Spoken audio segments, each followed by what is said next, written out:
नमस्कार, welcome back. आज की इस वीडियो में हम जानने वाले हैं कि जो हमने जैव प्रक्रम में पोषण वाला भाग पढ़ा था, उसके जितने भी क्वेश्चन आंसर हैं इम्पोर्टेंट, चाहे वो आपके एनसीईआरटी के हों या पिछले सालों पूछे गए हों, उन सब पे हम इसमें चर्चा करने वाले हैं। तो चलिए स्टार्ट करते हैं। पहला हमने 2 पार्ट में से डिवाइड किया हुआ है, 3 पार्ट में एक्चुअली। पहला है पार्ट 1 जिसमें हम अति लघु उत्तरीय जैसे 1 अंक वाले जो क्वेश्चन हैं, उन पे बात करेंगे। देखो, अगर आपने चैप्टर बहुत अच्छे से पढ़ा हुआ है, तो इसमें एक भी क्वेश्चन ऐसा नहीं होगा जो आप खुद से सॉल्व ना कर पाओ। फिर भी अगर आपने अगर चैप्टर पढ़ा हुआ है, अब क्योंकि हमने इसमें ऑलरेडी वीडियो बना रखी है, आप जाके चेक कर सकते हो चैप्टर को एक बार। और उसके बाद अगर ये क्वेश्चन आप करते हो, तो एक भी क्वेश्चन आपका नहीं बचेगा। इन केस अगर फिर भी आपको कोई दिक्कत आ रही है चैप्टर पढ़ने के बाद, तो आपका अभी सॉल्व हो जाएगा जब हम ये सेशन शुरू कर रहे हैं, ठीक है?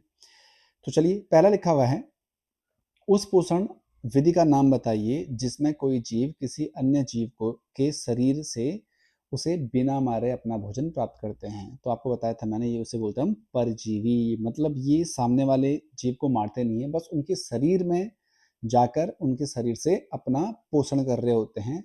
जैसे अमरवेल हो गया, जौ हो गया या जोंक हो गया। तो ये जो जिस शरीर में जाते हैं उसे मारते नहीं है, बस उससे अपना पोषण लेते हैं, तो उसे बोला जाता है परजीवी।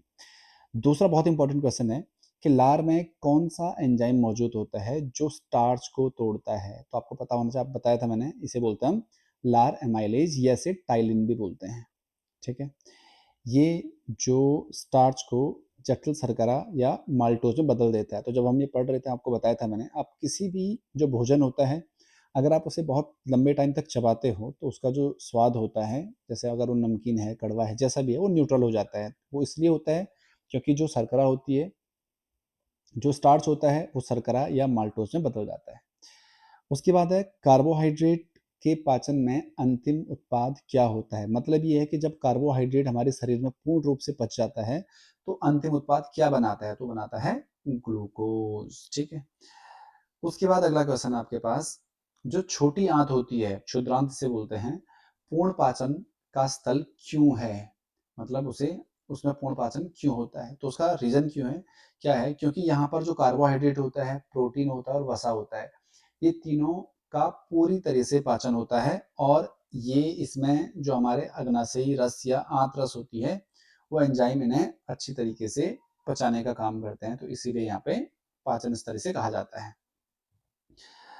नेक्स्ट क्वेश्चन आपके पास, जो मानव आमाशय है, स्टोमक है, हमारा पेट है, उसमें HCl की क्या भूमिका होती है? ये आपके एनसीईआरटी का भी क्वेश्चन है।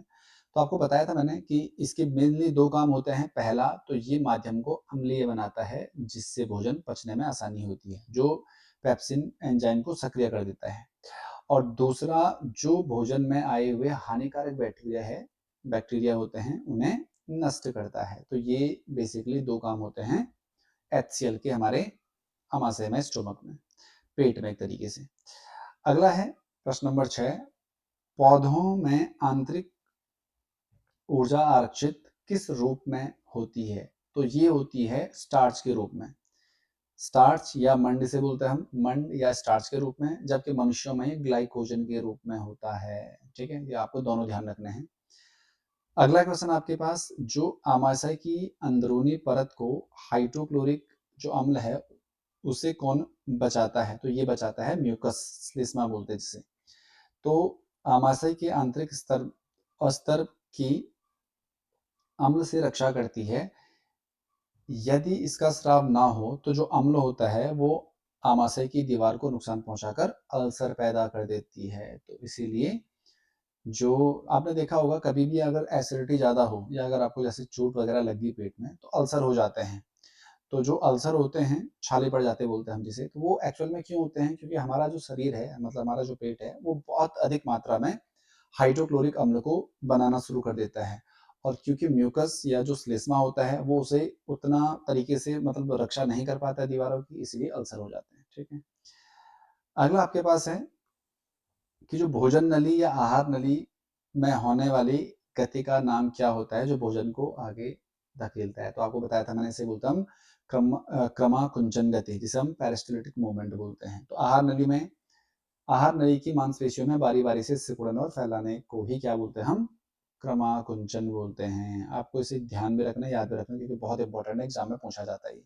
क्रमाकुंचन क्या होता है? तो जब भी हम खाना खाते हैं तो हमारे जो खाना ले जाने वाली नली होती है, आहार नाल जिसे हम बोलते हैं, तो जब खाना आहार नाल से पास हो रहा होता है, जा रहा होता है, तो वो फैल जाती है, और जब वो नीचे उतर जाती है तो सिकुड़ जाता है। ठीक है, तो ये था क्वेश्चन नंबर 8। 9th आपके पास जो विषम पोषी पोषण होता है, इसे हम हेटेरोट्रॉपिक न्यूट्रिशन बोलते हैं। 3 मुख्य प्रकार कौन से होते हैं इसके? तो आपको पता है, एक होता है मृत परजीवी, दूसरा होता है परजीवी पोषण, और तीसरा होता है पूर्ण भोजी, या इसे हम प्राणिसम बोलते हैं।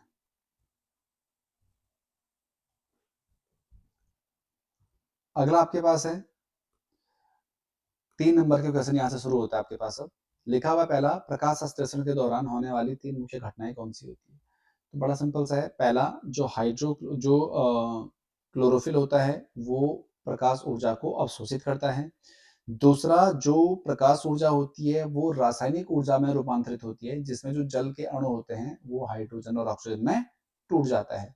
और तीसरा आपके पास है, जो कार्बन डाइऑक्साइड का कार्बोहाइड्रेट होता है उसका अपचयन होता है। तो ये तीनों चीजें होती हैं, ठीक है, जब प्रकाश संश्लेषण होता है। उसके बाद आगे लिखा हुआ है, जो रंध्र होते हैं, स्टोमेटा से बोलते हैं, कि खुलने और बंद होने में द्वार कोशिकाओं की भूमिका स्पष्ट कीजिए। तो रंध्र खुलता कब है? देखो, जब जब द्वार कोशिकाओं में जल अंदर जाता है तो वो फूल जाती है और रंध्र खुल जाता है।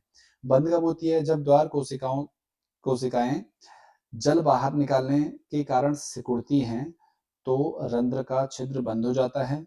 पौधों को जब प्रकाश संश्लेषण के लिए कार्बन डाइऑक्साइड की आवश्यकता नहीं होती है, तो वे जल की हानि को रोकने के लिए रंध्र बंद कर देते हैं। तो बड़ा सिंपल है, खुलती कब है? जब जल अंदर जाता है तो कोशिकाएं फूल जाएंगी, और जो रंध्र खुल जाता है। बंद कब होता है? जब पानी बाहर निकल जाता है, तो जो कोशिकाएं वो सिकुड़ जाती हैं और छिद्र बंद हो जाता है। ठीक है, तो ये आपके पास क्वेश्चन नंबर 10 है। 11 आपके पास दिया हुआ है, इमल्सीकरण क्या होता है और इसके लिए कौन सा रस उत्तरदायी है? बहुत इंपॉर्टेंट क्वेश्चन है। लिखा हुआ है, जब भोजन में उपस्थित वसा की बड़ी बड़ी गोलिकाएं को पित्त लवणों द्वारा छोटी छोटी गोलिकाओं में तोड़ना ताकि एंजाइम उस पर आसानी से क्रिया कर सके, इमल्सीकरण कहते हैं। मतलब ये हुआ, जो बड़ा फैट होता है, मतलब जो एक तरीके से जो वसा होती है, फैट बोलते से, तो जो वसा की बड़ी बड़ी गोलिकाओं होती हैं, गोलिकाएं का मतलब आप समझ लो एक तरीके से बड़े बड़े टुकड़े जो होते हैं, उन्हें छोटे टुकड़ों में तोड़ना ही इमल्सीकरण कहलाता है। ठीक है,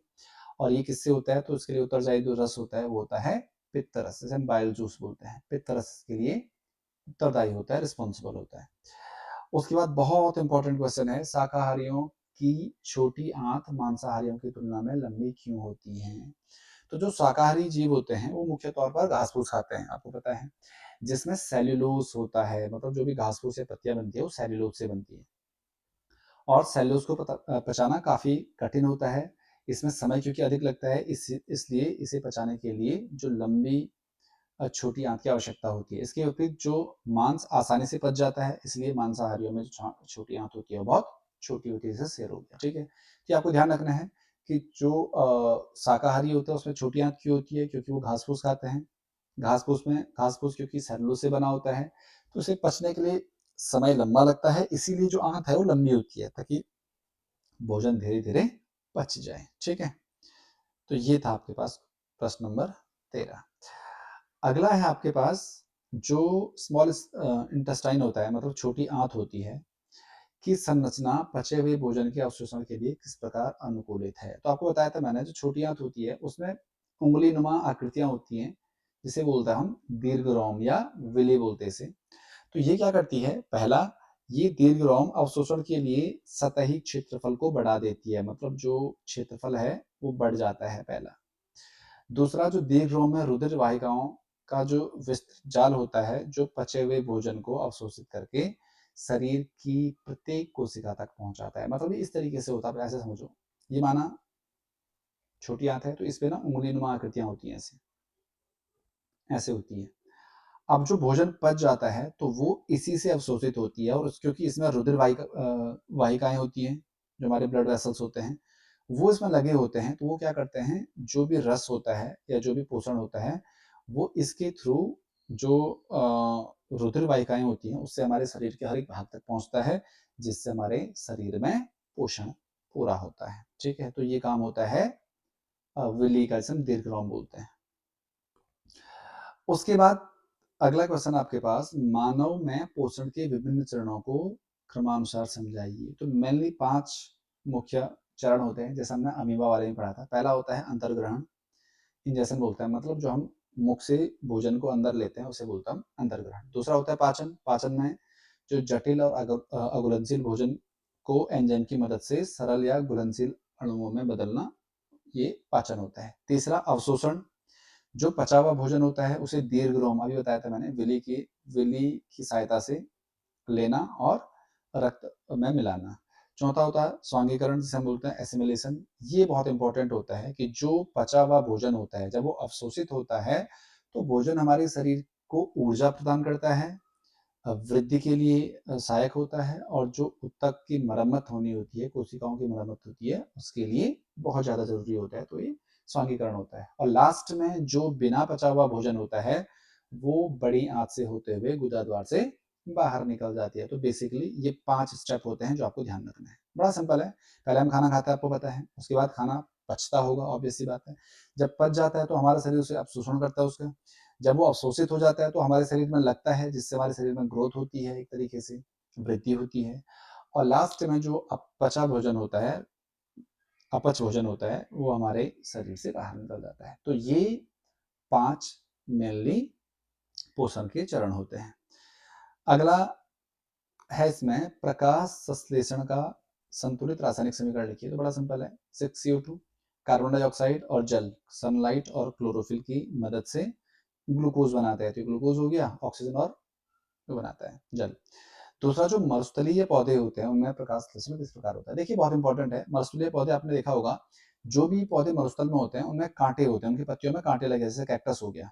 ठीक है, वो इसलिए होता है क्योंकि वहां पे ऑलरेडी पानी की कमी होती है। तो पानी की कमी होगी तो जो पत्ते होते हैं वो जब प्रकाश संश्लेषण के दौरान रंध्र खोलते हैं अपना, तो उससे जो पानी पौधों में जमा है वो बाहर ना निकले, इसीलिए जो मरुस्थलीय पौधे होते हैं वो रात्रि में रंध्र खोलते हैं, क्योंकि रात्रि में सूरज का प्रकाश नहीं होता है तो पानी बाहर नहीं जाएगा। तो रात्रि में वो रंध्र खोलेंगे, कार्बन डाइऑक्साइड को लेते हैं, और जब दिन में सूर्य का प्रकाश उपलब्ध होता है तो वो अपना भोजन तैयार करते हैं। तो मेनली इसमें क्वेश्चन में ये बताना चाह रहा है कि प्रकाश संश्लेषण के लिए जो मरुस्थलीय पौधे होते हैं वो रात्रि के समय ही रंध्र खोलते हैं, ताकि उनके शरीर से पानी बाहर ना जाए। ठीक है, और रंध्र क्यों खोलते हैं, तो कार्बन डाइऑक्साइड गैस को खोलने के लिए, मतलब लेने के लिए एक तरीके से। ठीक है, तो ये था आपके पास क्वेश्चन नंबर 16। तो ये हैं जितने भी इसमें इंपॉर्टेंट क्वेश्चन है, सब पे हमने बात करी और उम्मीद है आपको समझ आया होगा। आप एक बार पोषण की वीडियो देखिए और उसके बाद आप ये क्वेश्चन सॉल्व करिए दोबारा से, तो आप सारे क्वेश्चन को बड़ी आसानी से हल कर पाओगे। चलिए मिलता है अगले वीडियो में, तब तक के लिए नमस्कार।